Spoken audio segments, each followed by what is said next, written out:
तो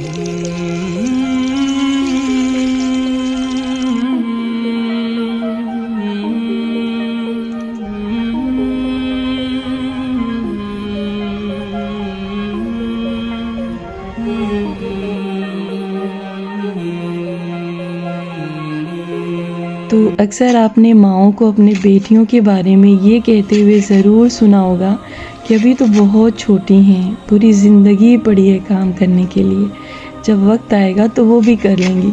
लेकिन बेटियां ना बहुत जल्दी बड़ी होती हैं, कब वो नर्सरी से 12th क्लास में पहुंच जाती हैं बिल्कुल पता ही नहीं चलता है। तो अस्सलाम वालेकुम guys, welcome back to my channel. तो फ़िलहाल ये कहानी है हर उस घर की जिस घर में बेटियां होती हैं। तो कुछ बेटियों को तो शौक़ होता है बचपन से काम करने का, वो खुद ही करती हैं, लेकिन कुछ को बहुत ज़्यादा कहना पड़ता है। तो खैर अल्हम्दुलिल्लाह मैं उन लड़कियों में से थी जिसको काम करना बहुत ज़्यादा पसंद था, लेकिन कभी कभी मैं इतना ज़्यादा ज़िद करती थी काम करने के लिए कि मेरी पिटाई भी हो जाती थी। तो अक्सर मेरी अम्मी मुझे मारा भी करती थी कि इतना काम नहीं करूँ। तो लेकिन अगर आज की बात की जाए ना तो सब उलट है, अब बेटियों को काम करना बिल्कुल नहीं पसंद है।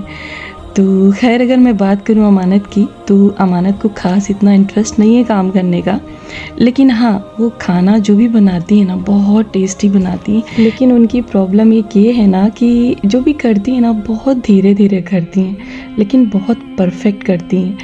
तो जब भी उनसे कुछ बनवाना होता है ना तो 2 घंटे पहले उनको हम लोग ऑर्डर दे देते हैं कि हाँ अभी से बनाना स्टार्ट कर दो। तो चॉपिंग सब्जियों की बहुत अच्छी करती हैं और जो भी बनाती हैं बहुत ज़्यादा टेस्टी होता है, इतना टेस्टी होता है कि आप उंगलियां चाटते रह जाएं। तो खैर उन्होंने चाउमीन बनाया और बहुत बेहतरीन बनाया। तो ऐसी सारी चीज़ें बनाती हैं, प्रॉपर खाना नहीं बनाती, लेकिन हाँ इस बीच वो रोटियां बना रही हैं बहुत अच्छी और बहुत प्यारी प्यारी रोटियां।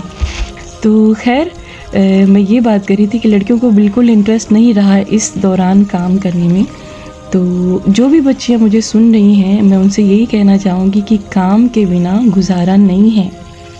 आप डॉक्टर बने, इंजीनियर बने, पायलट बने, जज बने, किसी भी फील्ड में जाएं, लेकिन ये काम जो है ना वो कभी आपका पीछा नहीं छोड़ेगा। तो बेहतर यही है कि अगर अभी आपका स्कूल टाइम चल रहा है ना, अभी से आप काम को प्रैक्टिस में लाएं, क्योंकि एक अच्छी लड़की और एक अच्छी बच्ची वही होती है जो हर काम में माहिर होती है।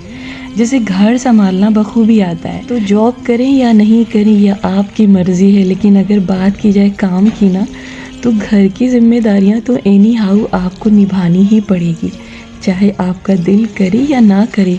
क्योंकि आपका जो अपना पर्सनल काम है ना, आपके बच्चों का काम है, वो तो आपको देखना ही पड़ेगा। अगर आप चाहें कि मेड लगा लें, लेकिन फिर भी आपको उसमें हाथ लगाना ही पड़ेगा। तो बेहतर यही है कि हर लड़की को काम करना बेहतरीन तरीके से आना चाहिए, और जो भी अप डाउन आपके घर में होता है उसको आपको मैनेज करना ज़रूर आना चाहिए। तो चाहे कुकिंग करना हो या फिर घर की क्लीनिंग करना हो या फिर बर्तनों को वॉश करना हो, सब कुछ आपको करने आना चाहिए। लेकिन कुछ बच्चियों को मैंने ये देखा है कि वो घर की क्लीनिंग करने में या फिर बर्तनों को धुलने में बहुत इंसल्ट फील करती हैं, और उनको ऐसा महसूस होता है कि ये काम तो सिर्फ मेड का है। तो जब घर आपका है और बर्तन आपका है जिसमें आप खाना खा रहे हैं, तो फिर शर्म किस बात की है। तो काम कोई छोटा या बड़ा नहीं होता है, बस सबसे बड़ी बात ये होती है कि हर काम में आपको परफेक्ट होना बहुत ज़रूरी है, तभी आपकी ज़िंदगी बहुत आसान होगी आगे जाके। तो खैर जी, मैं गई थी फाफामो और इस वक्त मैंने लाया है समर सीज़न की बहुत सारी सीड। तो वहाँ पे मैं ये सारे सामान भी लेकर आई। तो बेलन ख़रीदते टाइम मैं ये सोच रही थी कि बेलन भारी अच्छा होता है या हल्का। तो शॉपकीपर ने मुझे यही बताया कि जो बेलन भारी होते हैं वो ज़्यादा अच्छे होते हैं, लेकिन मुझे ऐसा लगता है कि जो हल्के बेलन होते हैं उससे रोटियां जल्दी आसानी से बन जाती हैं। तो खैर साथ ही साथ यहाँ पर ये सारे सामान भी मैं लेकर आई, हालांकि इसकी ज़रूरत नहीं थी लेकिन घर में होना ज़रूरी है। तो मेरी एक प्रॉब्लम और है, मेरे पास अगर कोई एक सामान है ना तो मेरी कोशिश होती है कि उसका पेयर भी घर में ज़रूर होना चाहिए। तो बेलन चिमटे सब घर में है ऑलरेडी, लेकिन बस मुझे शौक़ है कि हर सामान 2-2 पीस में होना चाहिए। तो ये सारी सीड लेकर आए, तो इसमें से अभी हम 4-5 सीड लगाएंगे, जैसे सोया मेथी, पालक, धनिया और चौलाई। बाकी हम लगाएंगे इंशाल्लाह फरवरी में। तो धनिया अगर आपको लगाना है तो उसको एक रात पहले पानी में भिगा दें, और इसी तरीके से जो भी हार्ड सीड होती हैं उसको आप भिगा सकते हैं। तो यहाँ पर गाजर की हार्वेस्टिंग हो रही थी, और जब आपको गाजर निकालना होना तो एक दिन पहले पानी ज़रूर डालिए, क्योंकि पानी नहीं डालेंगे मिट्टी बहुत हार्ड रहेगी, आप निकाल नहीं पाएंगे, तो बहुत मुश्किल हो जाएगा और गाजर आपकी ज़मीन में ही रह जाएगी। और मुझे काफ़ी टाइम लगा हार्वेस्ट करने में। तो अल्हम्दुलिल्लाह यहाँ पर मेरी पहली ब्रोकली की हार्वेस्टिंग हो चुकी है, बहुत प्यारी, बहुत खूबसूरत। तो लास्ट टाइम मैंने तकरीबन 20 रुपए में 9 ब्रोकली ली थी, और अगर मार्केट की बात की जाए ना तो आपको 30 से 40 रुपए में एक ब्रोकली मिलेगी।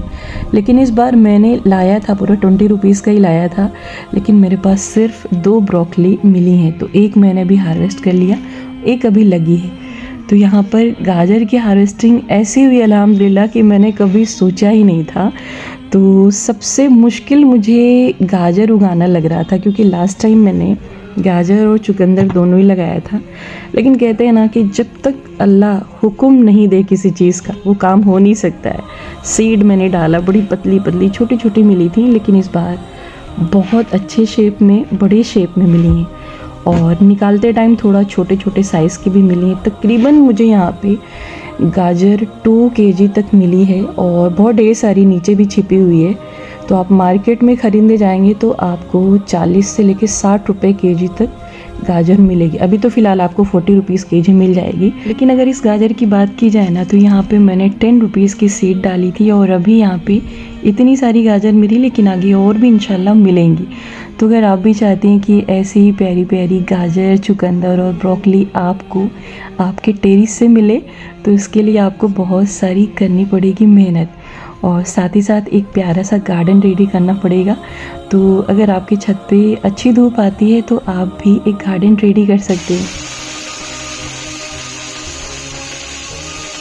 तो चलिए जी, अब बनाते हैं यहाँ पे ब्रोकली की सब्ज़ी। तो इसकी सब्ज़ी बनाते वक्त अक्सर लोग ये गलती करते हैं कि सारी सब्जियों को एक साथ काट के और एक साथ कढ़ाई में डाल देते हैं। तो ऐसा बिल्कुल भी ना करें, क्योंकि जब आप ब्रोकली को सारी सब्जियों के साथ डाल देते हैं ना तो बहुत जल्दी वो सॉफ्ट हो जाती है और टूट जाती है। तो जब भी आपको ब्रोकली की सब्ज़ी बनानी हो तो अलग से पैन में ऑयल गरम करें और उसको अच्छे से फ्राई करें, और तब तक भूनें जब तक उसमें ब्राउन कलर ना आ जाए। एंड उसके बाद जो भी आपको और सब्ज़ियाँ ऐड करना उसको भी अगर आप चाहें तो अलग से ब्रोकली को निकाल के तब फ्राई करें। और इस तरीके से सारी सब्जियों को पहले आप ऑयल में फ्राई करें, फिर पनीर के साथ मिक्स करें। तो आपकी जो भी सब्जियाँ हैं ना दिखने में वो बहुत प्यारी लगेगी, क्योंकि वो जल्दी से सॉफ्ट नहीं होंगी और उनका जो भी शेप रहेगा ना वो ख़राब नहीं होगा, और बहुत अच्छी लगेंगी दिखने में भी और खाने में भी।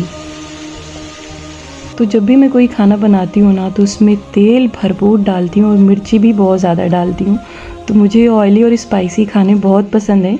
हालांकि दोनों ही सेहत के लिए अच्छे नहीं होते हैं, लेकिन कुछ लोगों की आदत होती है ना, वो बहुत स्पाइसी खाना पसंद करते हैं। तो अब मैं लगा रही थी यहाँ पे लहसुन की कुछ कलियाँ, ताकि इसकी पत्तियाँ रमज़ान में मुझे इंशाल्लाह चटनी पीसने के काम आए। तो एक रात पहले मैंने इसको भिगा दिया था, लेकिन सबसे अच्छा इसमें ये था ना कि इसका जो हरा वाला पार्ट है ना वो निकला हुआ था। तो अगर आप भी चाहते हैं लहसुन को उगाना तो अभी भी आपके पास टाइम है, और मौसम ठंडा है, अभी भी अगर आप उगाएंगे ना तो उग जाएगा इंशाल्लाह। तो ये है मेरे गार्डन की रानी, यानी कि मटर। इतनी मीठी कि जब भी हम लोग का छत पे आना होता है ना तो हम लोग इसको तोड़ तोड़ के खाते रहते हैं। हालांकि प्रॉपर तरीके से ये मोटी नहीं हो पाती है, लेकिन हम लोगों से कंट्रोल नहीं होता, क्योंकि इतनी मीठी होती है ना कि इसको तोड़े बिना रहा ही नहीं जाता है। तो पता नहीं ये जो है पूरी तरीके से रेडी हो भी पाएगी कि नहीं, क्योंकि हम और अमानत पहले ही खा के ख़त्म कर देते हैं। तो जब भी गुलगुले बनाए ना, उसके साथ थोड़ा सा ऑयल ज़रूर मिक्स करें ताकि आपके कढ़ाई में चिपके ना। और साथ ही साथ अगर आप चाहते हैं कि आपके गुलगुले क्रिस्पी हों खाने में, तो उसमें सूजी ज़रूर थोड़ा सा ऐड करिए। और अगर आपको भी ड्राई फ्रूट्स कट करने में बोरियत महसूस होती है ना, तो उसको डालिए मिक्सी के जार में और एक राउंड चला दीजिए, आपकी प्रॉब्लम ख़त्म हो जाएगी और आपका गुलगुला भी बहुत जल्दी से रेडी हो जाएगा इंशाल्लाह।